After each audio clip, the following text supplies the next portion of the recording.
So anyway, you had a couple of tournaments this weekend, didn't you? Yeah. No thanks to Mother Nature. Well, from what I understand, they're letting a bunch of water out of the dam too. Yeah. Yeah, that started Saturday. I got a little graph here. I'm not going to show it on that thing, but it looks like they started off about 40 cubic feet per second, and then it went to like 3,000. Yeah. So they let the gates open pretty good, 40 per second is probably their normal little trickle. Yeah. And I think if I'm on the right place, it looks like the maximum at one time was 5,300. 5,330 was the maximum cubic feet per second. And so it's not as wide open as it could have been, but right. So how did that go? I don't know whether to blame it on the gates being open or the weather or what, but it didn't go very well. Not too good. Huh. You couldn't fish. I mean, if you fish the fish we wanted to fish were out in the middle of the glade, and with that kind of wind, you just couldn't. I mean, you could. My talons would hold me, but a fish would literally had to have committed suicide before and you had to fish straight downwind. Right. And it was blowing out of the west Saturday at about 20 miles an hour. Oh. Sunday morning it was blowing out of the east at about 20 miles an hour. Yeah. And we finally, there's a cell tower at the back of Glade. Yeah. And we're about a half a mile from it, and one huge lightning strike hit that cell tower. Really? Oh boy, you talk about getting your attention. So we went over to the east side of Glade and got in a boathouse and stayed there for about 2 hours, and it hailed and it rained and it blew in sideways. And oh Lord. As soon as it let up about 11 o'clock, we left. We just loaded it up and said the heck with it. And then I fished Sunday, JC Outdoor Solo, and the wind was going to be out of the west at 25 gusting to 35 or something like that, and it did every bit of it. Really? But I lost at the 515 west ramp and went back up in the corner there. There's some trees and there's a little pocket. I have caught some decent stringers of fish out of it. Uh-huh. Not yesterday. I stayed in there for 3 hours, then I moved out on a little ridge that's real close there. Yeah. And as soon as I got set up and made a cast, caught a fish first cast, I thought, this is going to work. Yeah. Never another bite. Oh goodness. So that was write that off to practice. All right. So you was fishing by yourself after? Yeah, I was fishing by myself. Both days then. And the loading, I watched a bunch of boats launch. Small aluminum boats in that kind of wind. And of course, 2 people, you can get the boat off the trailer. It's not a big deal. Sure. But I would almost like to have been there to watch them try to load it back up. Because when I went to load mine up, I tied off to there's a wooden pier there that's been there for a long time. I tied off to that so I could and I got the trailer backed in. And then when I headed for the boat, headed for the trailer, the wind was probably blowing me, I don't know how fast, but very fast sideways. I had to really stay on the throttle to keep lined up with it. And I timed it just perfect. Hit the trailer and scooted right on. And I thought, boy, I wish I'd have had an audience for that. Because it was blowing just dead sideways. Oh, Lord. But anyway. That's tough. It was. It was tough. Yeah. Well, you got the regular tournament coming up Thursday, let's see what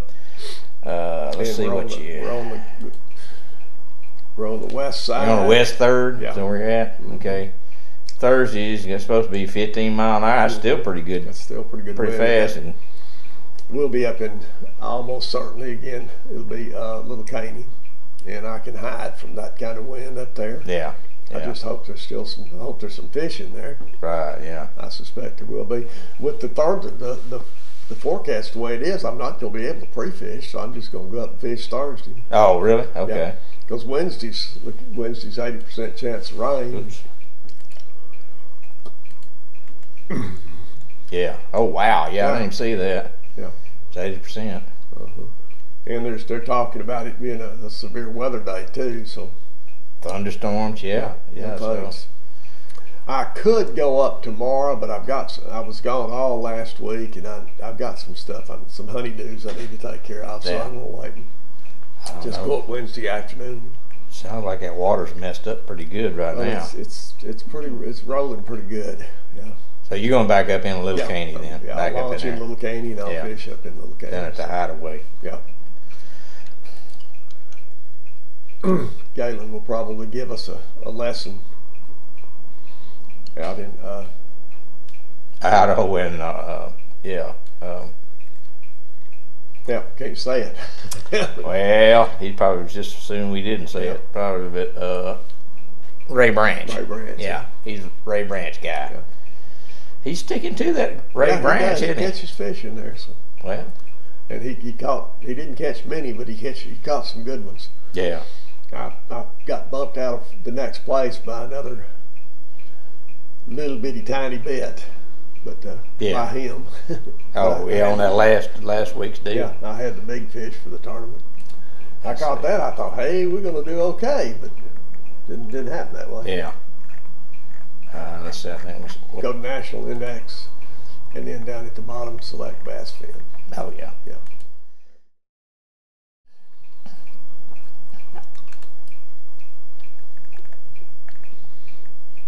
And that was this right here, right? Yeah. And then here they are. That was the Lake Fork Anglers Club deal. So. Yeah.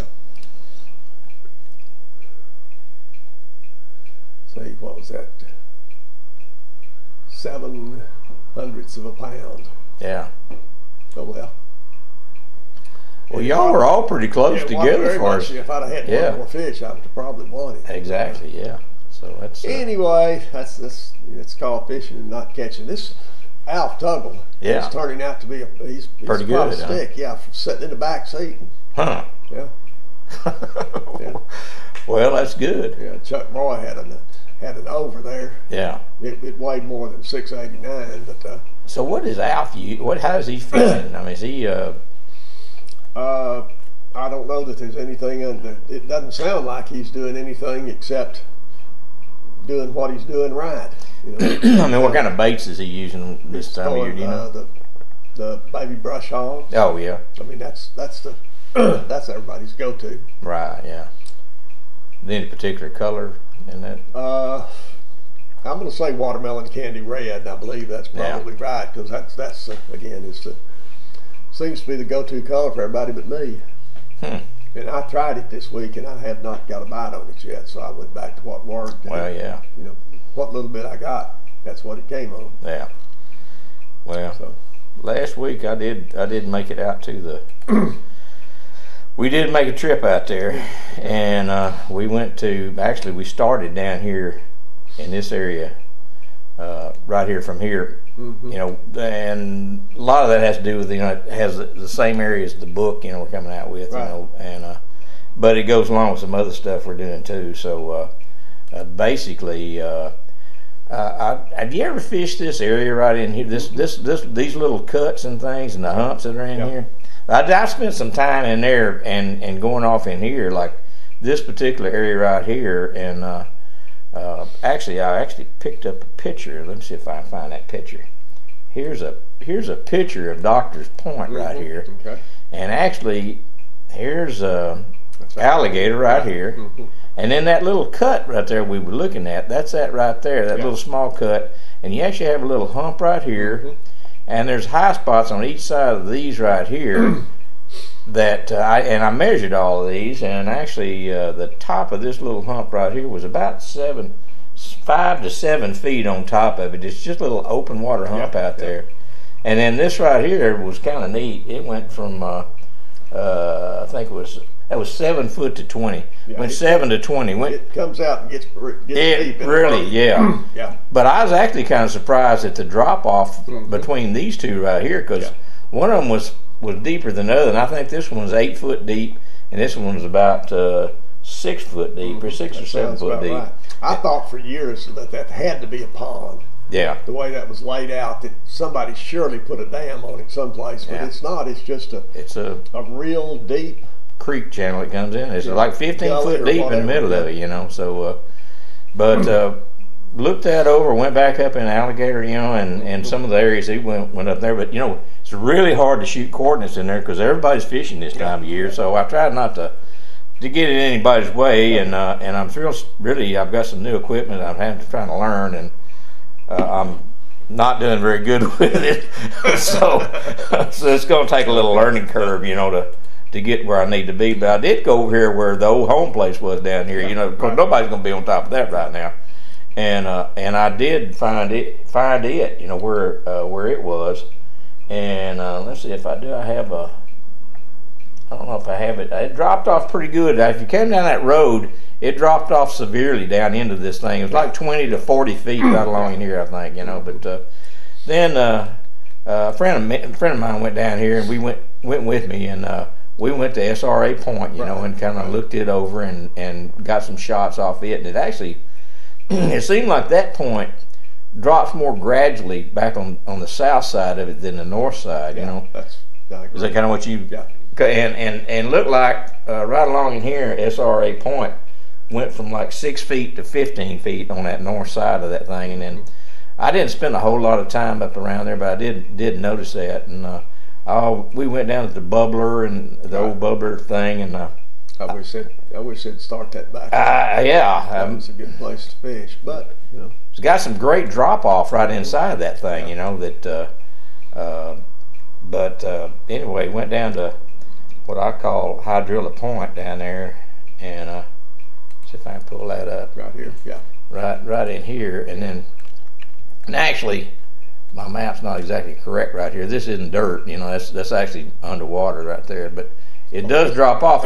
It's about 2 foot football fields across that thing. It's kind of hard to tell on this map, but it is that far out. And if the lake was down just a little bit, there would be dirt there. I mean, there is a... Yeah, it's pretty shallow. Yeah. Matter of fact, during low levels, you better be careful going through that thing. When it's low, it's dry out to probably 200 or 300 yards out there. Wow, okay.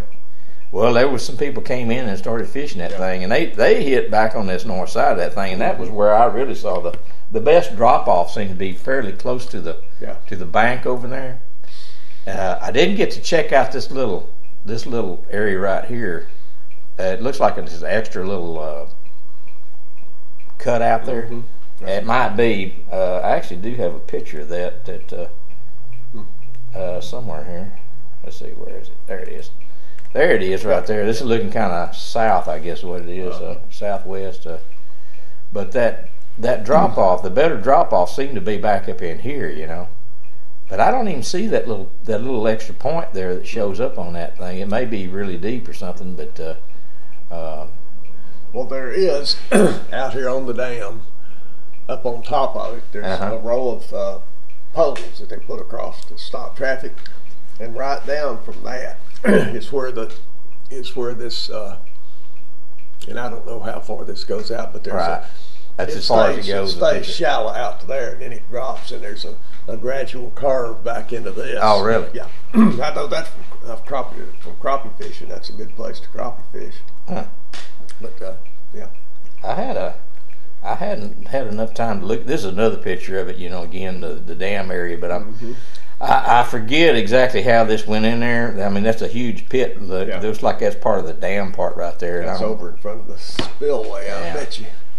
Yeah, that's what I'm thinking. And then I don't know if that point is this or it's one of these roads that come out here. It's probably this, I'm thinking, maybe. I could be wrong, but I gotta look. I gotta pull the old drawings out and look at it again and see what the deal is. And this is not the dam itself. No, the dam is back down here. Oh, okay. Yeah, your dam comes in right along in through there. I don't think they're showing it right during that picture right there where they put the berm in there, or maybe it's further south down here than I'm not showing up on this picture. Again, I've got a big picture that I can pull out and look at it and get a better look at it. But we went on up the lake some, went up in the schoolhouse and looked at some stuff, and then up north of that, that area is going to be probably back up in here. Actually, this David Kelly used to call this EXP, is what he used to call this old pipeline that came out through here.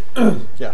there's actually a big brush pile in there, and there's a couple of trees in there that mark where it is. It comes along the side of this pipeline right away. Well, I actually found that old brush pile. It's not nearly as big as it was, but it's still pretty big, in there. And I did find it, and I thought I might have a picture here, but I may not have it. But it doesn't look like that now. It's 30 foot underwater. But we did find that, and kind of realized this little cut back up in here where this little piece right here, this really shallow up in there. And I'm guessing when they ran the pipeline right away through here, when they did the fill back in there, made it about 1.5 feet deep, right back up in there. So it's really shallow right along in there, So went over back up into this area right up in here by the double islands. Mm-hmm.